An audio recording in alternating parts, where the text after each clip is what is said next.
10월 14일 맥체인 성경 읽기 열왕기상 17장, 시편 103편, 에스겔 47장, 골로새서 4장입니다.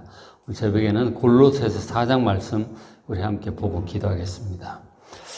골로새서 4장 마지막 장이잖아요. 그래서 이제 마지막 권면들을 압축적으로 하고 그리고 문안 인사들을 쭉 하고 있어요. 사도 바울과 함께 있는 사람들의 인사를 그쪽에 전하고 있는 것이죠. 자, 4장 2절 보시면 2절부터 이제 6절까지가 마지막 권면들이에요. 실제적으로 신앙생활을 할 때 이런 것들을 신경 써서 하라고 이제 말씀을 하는 거죠. 쭉쭉 빠른 속도로 얘기를 하는데 다 하나같이 중요한 내용들이죠. 4장 2절 보시면 기도를 계속하고 기도에 감사함으로 깨어있으라. 기도를 권면을 하고 있습니다.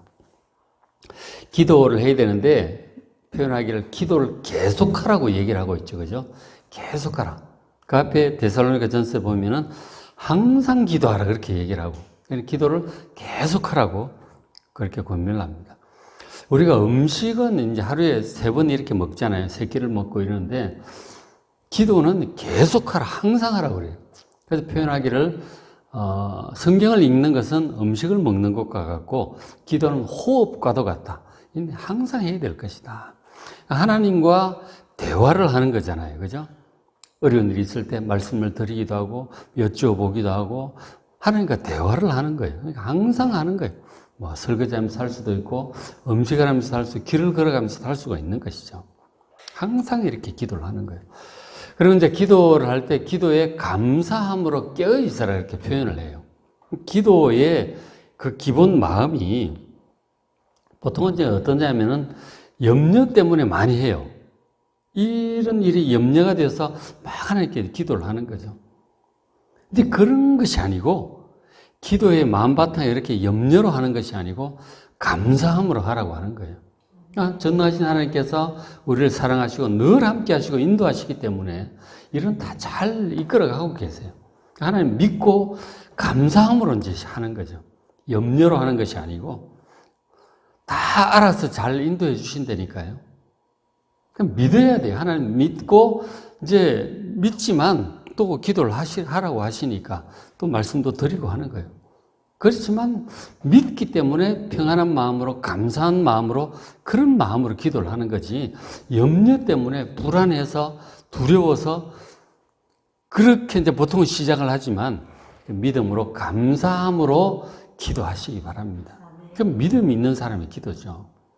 그리고 기도에 깨어있으라고 표현을 하고 있는데 왜냐하면 우리가 이제 기도를 해도 이게 잘 응답이 안 되는 것 같고 뭐 막 이렇게 안 좋은 상황이 계속되잖아요. 그럼 낙심이 되는 거예요.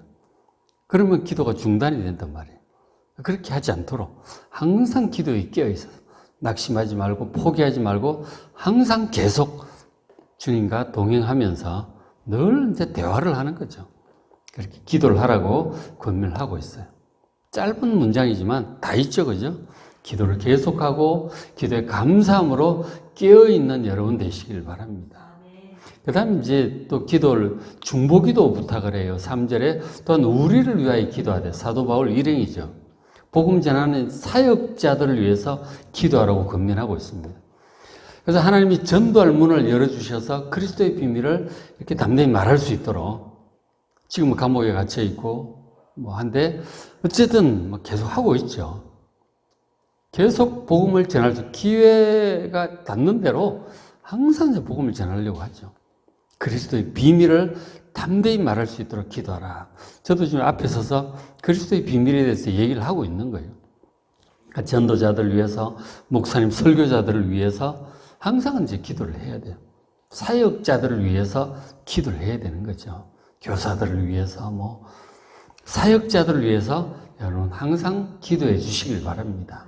자기 개인 문제만 기도하지 마시고 사역자들을 위해서, 특히 목사님들을 위해서 기도를 해 주시길 바라요. 그런 기도를 부탁을 하고 있죠. 그래서 기도에 대한 걸 얘기를 하고, 그 다음에 5절에 외인에게 대하여는 지혜로 행하여 세월을 아끼라 권면을 합니다. 이 외인은 불신자들을 얘기하는 거예요. 불신자들과 우리 이제 섞여 살고 있잖아요. 성도들과 사는 것이 아니라 불신자들과 항상 만납니다. 직장에서도 만나고, 가정에도 있고, 뭐 동네도 있고, 이웃도 있죠. 친구도 있고요. 그들과 어떻게 지내야 될 건가를 얘기하는 거예요. 지혜로 행해야 된다. 그렇게 해서 세월을 아껴야 된다고 권면을 하고 있어요. 그러니까 지혜롭게 행해야 된다고 말씀을 하죠. 그러니까 우리가 지혜롭게 잘 해야 돼요. 불신자들 대할 때. 그러니까 우리가 지혜롭게 하지를 못해서 뭔가 잘못하고 실수를 하죠. 그러면 이게 이제 복음의 장애가 옵니다. 복음을 전하는데 저런 예수쟁이 때문에 나는 교회 싫어. 뭐 이렇게 하나님이 싫어. 이렇게 된다고요. 복음의 장애가 생기지 않도록 우리가 이제 지혜롭게 잘 해야 되는 것이죠. 그리고 하나님께 비방거리가 생기지 않도록 우리가 잘 해야 되고, 그 지혜롭게 하라는 것이죠. 그렇게 하고, 그리고 이제 그들과 우리가 대화도 하고 같이 지내고 있는데, 잘 못하면 우리의 믿음이 떨어질 수가 있어요. 불신자들과 그렇게 깊이 교감할 수가 없어요. 한계가 있다니까. 그러니까 우리의 믿음이 떨어지지 않도록 잘 하셔야 돼요. 그죠? 믿음을 잘 지킬 수 있도록, 믿음에 손해가 가지 않도록 잘 하시기를 바랍니다. 그런 것이 중요하죠. 세월을 낭비하는, 시간을 허송하지 않도록, 불신자들과 우리가 노느라고 뭐 친구 때문에 그렇게 많이 하게 되는데, 노느라고 세월을 낭비하지 않도록, 불신자들과 이 대화는 크게 믿음에 유익이 없어요. 그러니까 적절하게 잘 해야 돼요, 우리가. 그들을 위해서 기도하고, 그들을 주님께로 인도할 수 있도록, 구원의 길로 인도할 수 있도록 그런 마음으로 이제 잘 이렇게 지혜롭게 대하시길 바랍니다. 잘 해야 되는 거죠. 그 다음에 6절 말에 대해서 교훈을 해요. 우리 말이 참 중요하잖아요. 말을 잘해야 되는데 어떻게 말을 지혜롭게 잘할 것인가. 아주 기가 막힌 교훈을 해주고 있어요. 6절에 너희 말을 항상 은혜 가운데서 소금으로 맛을 냄과 같이 하라. 그렇게 권면해요. 말을 어떻게 해야 지혜롭게 잘할까? 이거예요. 소금으로 맛을 내는 것처럼 하라. 우리 말을 소금처럼 하라는 거죠. 여러분 이제 다 음식 하시니까 할 때 소금을 적절한 양으로 이렇게 잘 해야 맛이 있죠. 그죠? 아주 적절하게 해야 되는 거예요. 너무 과해도 안 되고 너무 부족해도 안 되는 거죠. 그리고 딱 필요한 곳에 소금을 뿌리지 아무데나 막 뿌리는 게 아니잖아요. 꼭 필요한 만큼 필요한 곳에 적절한 양으로, 타이밍도 중요하고 양도 중요하고, 이게 참 중요한 거예요. 기가 막힌 비유죠, 그죠? 소금 하듯이 자기 말을 그렇게 해야 되는, 소금이라고 생각을 하고 적절하게 해야 되는 것이죠. 아주 그러면은 맛도 있고, 뭐 경우에 따라서는 방부제 역할도 하고, 일단 맛있게 이렇게 잘 해야 되는 것이죠. 그래서 말을 참 맛깔나게 잘한다. 그런 표현도 쓰잖아요. 그죠? 그런 거죠. 잠언에서는 지혜로운 말을 은쟁반의 금사와 같은 그런 적절한 말, 그 표현도 하는데, 이런 소금으로 맛을 내는 것 같이 하라는 것도 참 기가 막힌 비유인 것 같아요. 말을 우리가 보통 막 그냥 하잖아요. 그냥 막 수다 떨듯이 막 생각나는 대로 막 다 쏟아 놓잖아요. 그렇게 하면 안 된다는 거예요. 이 말이 소금과 같아요. 이것이 도움이 되는 말인가, 좋은 말인가, 참 그 사람 마음의 상황 분위기에 이 맛을 내는 그런 말인가, 아주 분위기를 싸하게 만드는 말인가, 상처를 주는 말인가, 쓸데없는 말인가. 말이 너무 과하면, 소금 너무 많이 뿌리면 못 먹죠. 적절하게 해야 되는 거죠. 꼭 해야 될 말을 안 하면은 그것도 곤란하죠. 소금을 전혀 안 치고 있어요. 무슨 맛이겠어요? 분위기를 위해서, 그 사람 심령을 위해서, 그 사람 인생의 마음에 도움이 되는 말을 소금처럼 적절하게 간을 잘 하듯이 말을 지혜롭게 하는 여러분 되시길 바랍니다. 그렇게 하려면 은혜 가운데서 해야 돼요. 그죠? 하나님의 은혜가 항상 내 마음속에 늘 있어야 돼요. 말씀의 은혜, 기도의 은혜, 찬양의 은혜, 예배의 은혜, 은혜가 항상 속에 있어요. 말씀을 묵상하고 하나님의 뜻을 묵상하고 하나님과 기도함으로 동행하고 그러면 말이 그렇게 나와요. 은혜가 늘 은혜 가운데 살아야 말이 이렇게 나오는 거죠. 말을 참 항상 은혜 가운데 소금으로 맛을 낸 것 같이 하는 여러분 되시길 바랍니다. 말은 그렇게 참 짧은 권면이지만 압축적으로 기도와 그죠? 불신자에 대한 태도 그리고 지혜로운 말 잘 권면해주고 있습니다. 참 좋죠, 그죠? 참 좋습니다. 그리고 이제 나머지 뒷부분들을 보면 이제 문안 인사들이에요. 문안 인사인데 사람 이름들이 그렇게 나와요. 보면 그 당시 상황들이 이제 실감나게 느껴지죠. 이 골로새 교회의 상황, 그리고 사도 바울이 지금 로마 감옥에 갇혀 있는 상황, 이런 것이 다 표현되고 있죠. 자, 보시면 4장 7절에 두기고가 나오고 9절에 오네시모 두 사람이 나와요. 이 두 사람은 골로새 교회, 지금 골로새 쓰잖아요. 골로새 사람들이에요. 그쪽에서 온 사람들이에요. 그래서 소식을 전해주는 거죠. 7절에 두기고가 내 사정을 다 너에게 알려줄 것이다. 그는 사랑받는 형제고 신실한 일꾼이고 주 안에서 함께 정의된 자다. 그렇게 표현을 해주고 있습니다. 지금 두기고가 그리고 오네시모 둘 다 지금 같이 로마에서 지금 골로새에서 편지를 가지고 골로새 교회로 간 두 사람이에요. 두 사람. 그러니까 지금 바울의 소식이 궁금하단 말이에요. 그 소식을 전해주려고 자기 고향으로 지금 가는 거죠. 골로새 교인들은 굉장히 반갑겠죠. 두기고를 이제 잠깐 말씀드리는 사도행전 20장 그 뒷부분에 두기고 나오는데, 이 골로새 사람이에요. 골로새 사람으로서 사도 바울에 갔다가 도와주고, 헌금 같은 것도 좀 전달도 하고, 그리고 이제, 소식을 가지고 이 골로새에서 편지를 가지고 돌아가는 사람인 거죠. 그리고 오네시모, 이제 어떻게 들어본 적 있지 않아요? 9절에. 그리고 두기고 얘기를 먼저 좀 하면, 그 소식을 알려주는데 두기고를 어떻게 평가하느냐, 사도 바울이. 사랑받는 형제다 하는 거죠. 두기고는 참 사랑을 받는 형제. 다들 참 좋아해요. 두기고가 성품이 참 좋고 믿음도 헌신도 좋은 것 같아요. 사랑받는 형제고 신실한 일꾼이다 하는 거죠. 참 맡은 일을 신실하게 책임지고 끝까지 잘해요. 주 안에서 함께 종이 되었다. 주님의 종으로 섬기는 그리스도의 종이다 하는 거죠.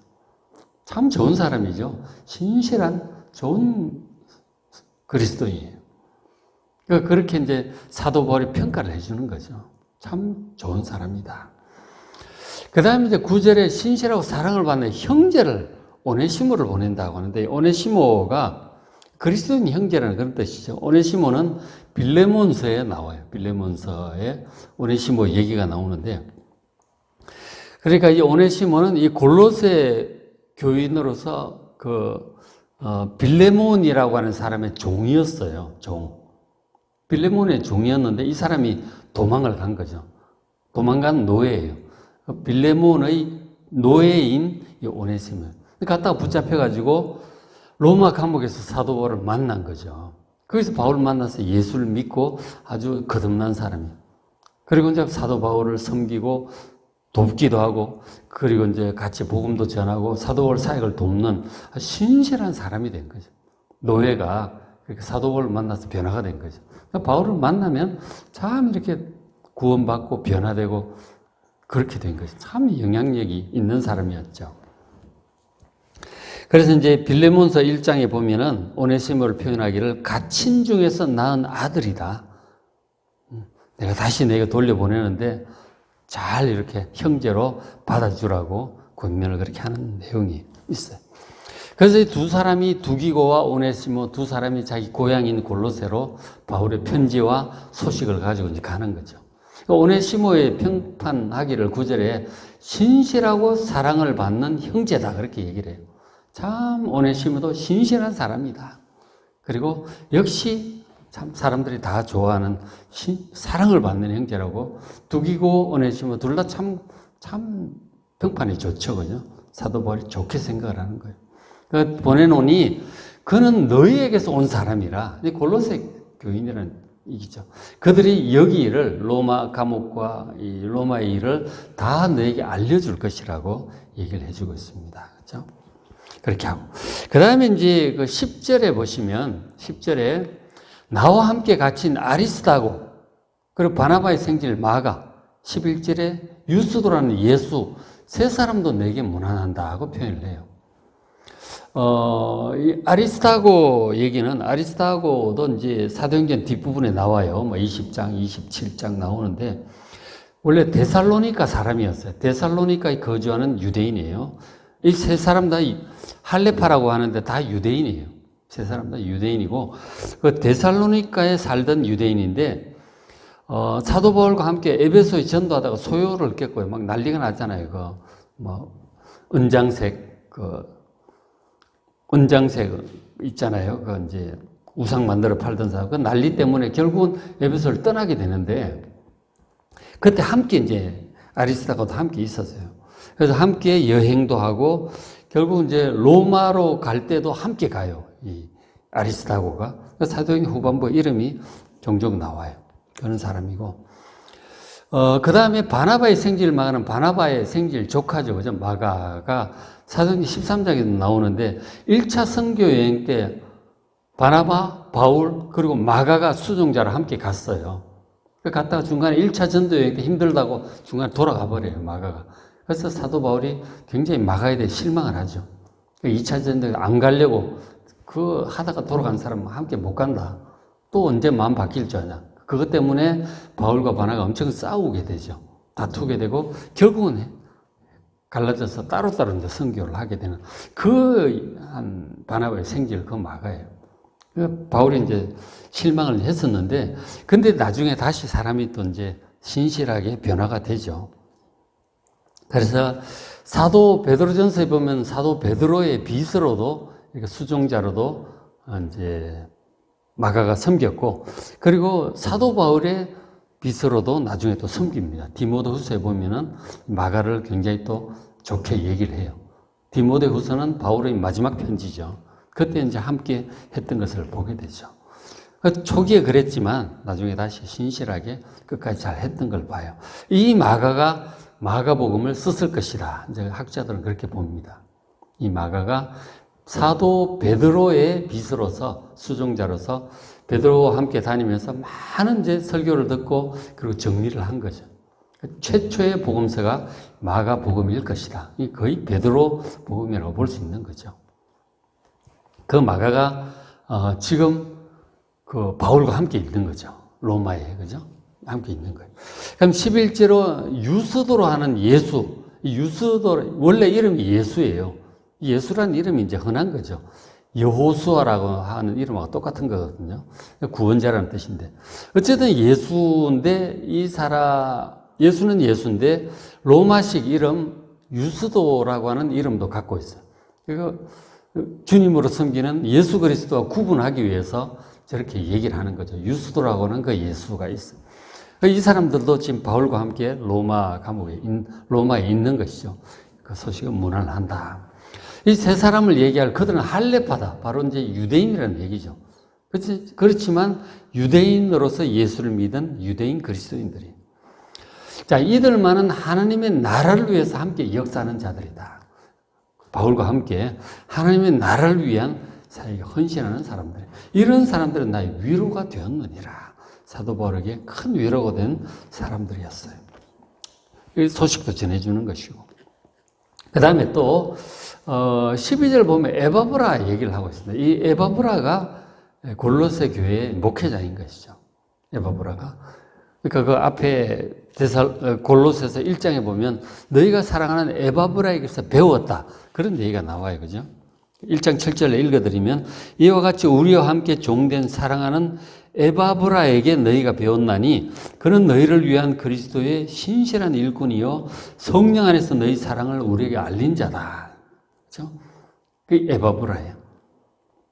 골로새 목회자로서 사도 바울을 이제 방문을 해서 이제 함께 있는 거죠. 그래서 에바브라의 소식을 전해주는 것입니다. 자, 4장 12절 보시면 그리스도 예수의 종인 너희에게서 온 에바브라, 너희의 목회자 에바브라가 또 너희에게 문안한다.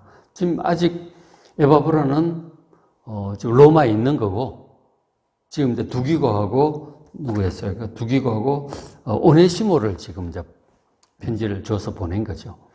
자, 에바브라가 너에게 문안하느니라. 그가 에바브라에 대한 얘기를 사도 바울이 평가를 하는 거죠. 그가 에바브라가 항상 너희를 위해 애써 기도하고 있다. 여기서 늘 기도하더라. 어떻게 기도하느냐? 에바브라의 기도 제목은 너희로, 이제 골로새 교인들이 하나님의 모든 뜻 가운데서 모든 뜻이 많아요. 그 모든 뜻, 많은 뜻이 있죠. 그 가운데서 완전하고 확신 있게 서기를 구하고 있다는 거죠. 골로새 교인들이 하나님의 모든 뜻 가운데서 완전하고 확신을 가지고 딱 서 있기를 기도한다.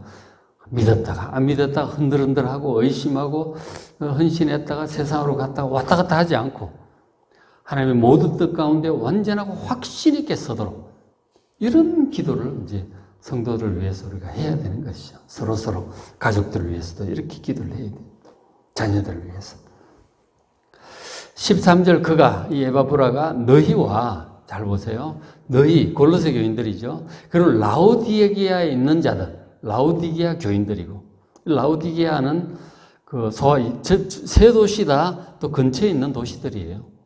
라오디게아 그리고 히에라볼리, 골로새, 라오디게아, 히에라볼리 세 교회는 다 그 골로새 교회 근처에 있는 소아시아, 터키에 있는 그런 교회들이에요. 그러니까 요한계시록 그 보면은 라오디게아 교회가 나오죠. 뜨겁지도 차지도 아니하는 내가 더하게 내치겠다. 그게 라오디게아 교회예요. 그게 다 이제 소아시아에 있는 교회들이죠. 그래서 이 에바브라가 이 세 교회를 다 이제 목회를 했던 것이죠. 그때는 목회자가 다 부족했으니까 그 에바브라는 골로새 교회, 라오디게아 교회, 히에라볼리 교회를 세 군데를 다 목회하는 사람이에요. 목회자가 적을 땐 그럴 수밖에 없는 거예요. 각 교회에 이제 장로들, 집사들이 있고, 그 목회자는 이 에바브라가 다니면서 세 군데를 다 다니면서 설교도 하고, 그렇게 지도를 하는 거예요. 감독이라고도 표현도 하고, 그렇게 하죠. 그래서 세 군데를, 다 했구나, 에바브라가. 그것도 볼 수가 있죠. 그래서 세 교회를 위해서 많이 수고하고 있다는 사실은 내가 증언한다. 사도 바울이 또 그렇게 얘기도 해주고 있습니다. 초대교회 상황들을 좀 볼 수가 있죠. 이런 문안 인사 속에서. 그 다음에 14절 사랑을 받는 의사 누가 그리고 또 데마 두 사람이 지금 바울과 함께 있어요. 너희들에게 문안을 한다 그렇게 얘기를 해요. 저 의사 누가 같은 경우는 사도 바울의 가장 귀한 이제 수종자였다고 볼 수 있어요. 의사 누가. 그래서 전도 여행 대부분 이제 누가가 함께 동반을 했어요. 동반을 했고. 그리고 이제 특히 감옥에서도 함께 있고, 그죠? 감옥에서도 함께 했고, 그리고 끝까지 이제 마지막 그 감옥에 갇힌 것이 나중에 디모데 후서가 마지막 편지예요. 이제 내가 이제 전제와 같이 구원받고 떠날 날이 얼마 남지 않았다. 그런 얘기를 해요. 디모데 후서가 마지막 편지인데, 거기에 보면, 누가가 함께 있어요. 누가가 지금 나와 함께 있다. 그런 얘기를 해요. 근데 이제 디모데후서 보면 데마는 세상을 사랑하여 저 길로 갔다. 그렇게 또 표현을 해요. 데마가. 그 누가와 데마가, 누가는 끝까지 로마 감옥까지 갔는데 데마는 중도의 세상으로 갔다. 이렇게 얘기를 하고 있어요. 말년에 믿음이 이렇게 약해졌던 것 같아요. 데마가. 그런 상황들을 볼 수 있죠. 어쨌든 이제 누가는 바울 사도의 가장 중요한 이제 수종자 비서였던 것이죠. 그래서 이 누가가 이제 누가복음을 이제 쓰게 되는 거죠.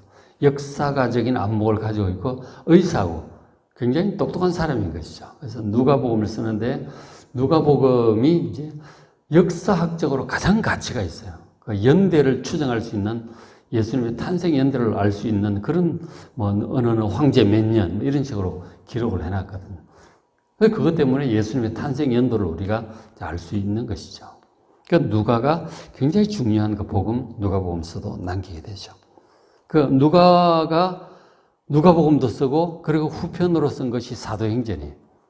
누가가. 누가가 사도 바울과 그렇게 함께 다녔기 때문에 사도행전을 쓸 수가 있는 거죠. 사랑을 받는 의사 누가, 저 단어들이 굉장히 중요하잖아요. 아, 누가가 의사였구나. 여기서 아는 거죠. 사도행전과 누가복음을 쓴 사람이다. 그런가 하면 참 대마처럼 말년에 또 주님을 떠나는 이런 안타까운 것도 우리가 또 볼 수 있죠. 그리고 한 절 더, 4장 15절 보시면은 라오디게아가 나왔죠. 라오디게아에 있는 형제들, 그쪽에도 문안을 좀 전해달라고 하죠. 그 눈바와 그 여자의 집에 있는 교회, 눈바라고는 여자 성도가 있었는데, 그 자기 집을 이제 교회로 이렇게 가정교회로 내놓은 것 같아요. 그 집에 주일날 모여서 예배를 드렸던 것. 그 당시는 뭐 다 가정교회죠. 건물을 짓고 그러던 시절이 아니니까. 그러니까 그 집이 좀 큰 집에 주일날 모여서 예배드리고 그렇게 한 거죠. 눈바와 그 여자 집에 있는 교회, 가정교회도 문안 인사를 전해달라고 하고, 또 16절에 이 편지 골로새서죠. 골로새서를 너희에게서 읽어 너희들이 읽고 그 다음에 라오디게아의 교회도 이 편지를 보내라는. 이 골로새서 내용이 굉장히 중요하잖아요. 그리스도의 비밀에 대해서 쭉 얘기를 하는데 이 편지 전체를 라오디게아 교인들도 읽어주라고 하는 거죠. 예배 때 아마 읽어줬겠죠. 그리고 라오디게아로부터도 편지가 올 건데 그쪽으로도 편지를 보낸 것 같아요. 그것도 너희들이 받아가지고 너희들 읽어보라고 하는 거죠. 이것은 남아있지 않죠. 라오디게아서 뭐 이런 건 없잖아요. 그죠? 그러니까 이제 이 골로새서가 딱 보냈는데 골로새 교회도 읽고 라오디게아 교회도 읽게 하고 뭐 히에라볼리 교회도 읽게 했겠죠. 그거는 여러 교회들 다 돌려가면서 읽으라고 하는 거예요. 회람 편지라고 표현을 하고 있죠. 그 교회들마다 이 편지를 다 돌려보고 예배 때 읽어주고 이 바른 신앙을 잘 교훈하고 있는 것이기 때문에 그러다가 이게 성경이 된 거라니까요. 사도 바울 편지들이 다 그런 거예요. 교회마다 돌려 읽다 보니 이 모든 교회들이 다 알고 있는 내용이고 신앙에 아주 중요한 핵심적인 내용들이 있는 거예요. 그것이 성경이 된 거라니까. 로마서서, 에베소서, 빌립보서, 골로새서, 데살로니가 전후서 전부 그런 거예요. 성경이 어떻게 기록되었는지를 알 수가 있죠. 그죠?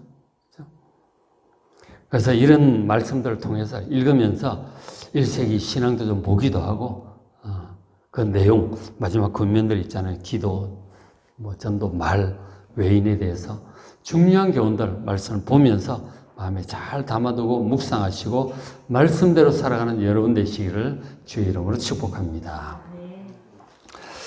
자, 그래서 오늘 맥시인 성경 읽기 열왕기상 17장 참 그 왕들 어떻게 하는지, 특히 이제 열왕기상 17장은 엘리야 선지자가 처음으로 등장을 해요. 잘 보시고 시편 103편 너무너무 좋은 시편이에요. 좋으신 하나님.